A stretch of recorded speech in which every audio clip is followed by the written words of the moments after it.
All right, let's get right into it. For a long time, how we house people for work was, well, pretty simple. You just booked a hotel. But what if that old default choice isn't actually the smartest one anymore? Especially when you're talking about projects that go on for weeks or even months. Today, we're going to break down a really important strategic shift that's happening in corporate housing. It really all boils down to this question, doesn't it?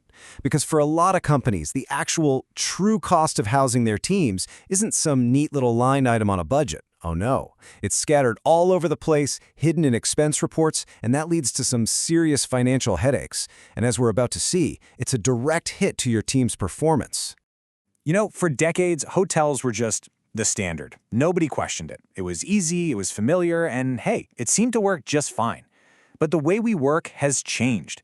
We've got more long-term project-based assignments now. And that old system, well, it's really starting to show its cracks. Think about it. What works for a quick 2-day business trip just completely falls apart when you try to scale it up for a 2-month project. The whole book a room, expense it later model was never, ever designed for these long-haul stays. It creates all kinds of operational problems that, honestly, most companies are just now starting to get a handle on. So that raises the question, when does the old way stop making sense? Well, the data's actually pretty clear. There's a definite tipping point, a moment where the math, the logic, all of it just completely flips. And that magic number is 14 days. Yep, 2 weeks. Once an employee's stay goes past that 2-week mark, the benefits, both financially and for your operations, they start to swing, and swing hard, away from traditional hotels. So let's just make sure we're on the same page here. When we say extended stay, we're not talking about a long vacation. We're talking about a housing need that's directly plugged into your business operations. A specific project, a new employee relocation, you name it. It's when a temporary spot needs to feel and function like a real home base. Okay, now for the first big showdown. The money. And listen, this is about so much more than just the nightly rate you see online. This is about understanding the total, all-in cost of putting someone up for an entire project. This is such a great way to see the problem. With hotels, the costs are all over the map. You have the room rate, of course, but then all these other little things start piling up, one by one. It makes figuring out the real cost almost impossible. And here they are, the hidden costs. You've got daily taxes, parking fees, paying for expensive takeout because there's no kitchen, laundry services. But look at the last two. Productivity loss and employee burnout. Now those are real bottom-line business costs, and I guarantee you they never, ever show up on an expense report. Now on the flip side, the corporate housing model is all about clarity. You get one single, predictable, all-in monthly rate. It lets you budget with actual confidence, not just guessing night to night. You're shifting from a mess of scattered expenses to a solid, predictable total cost. So here's the bottom line on cost. Hotels mean you're always dealing with price swings and sudden spikes for events or holidays. Total financial unpredictability. Corporate housing, though, is built on rates you lock in ahead of time. That gives you cost predictability, which is absolutely crucial for any kind of long-term planning. All right, let's talk about the next key difference, and this one is huge. It's about the actual physical space your employee is going to be living in and probably working in for weeks at a time. This just nails the difference, doesn't it? A hotel room is designed for one thing, to be a temporary place to crash.